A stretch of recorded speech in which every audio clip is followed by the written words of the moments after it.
على مدى ساعات وصل أهل ركاب الطائرة الماليزية المفقودة إلى مطار كوالالمبور على أمل أن تصلهم معلومات عن مصير الطائرة.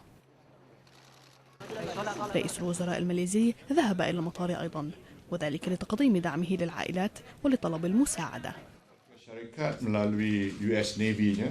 البحرية الأمريكية ستقدم طائرة لمساعدتنا في عملية البحث، ونحن نقوم بمراقبة الأجواء حيث تم تسجيل آخر إحداثيات الطائرة. كما قدمت سنغافورة طائرة للمساعدة في البحث.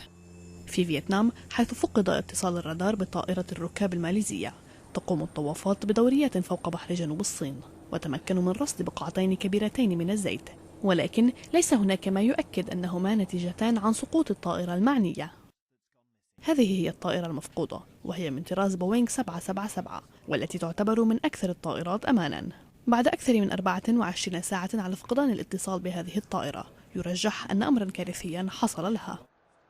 ربما اكتشاف أن شخصين قد استخدما جوازي سفر أوروبيين مزورين للصعود على متن الطائرة قد يكون تفسيراً لما حصل، ولكن لا يوجد إثبات على ذلك أو أي معلومات دقيقة حتى الآن.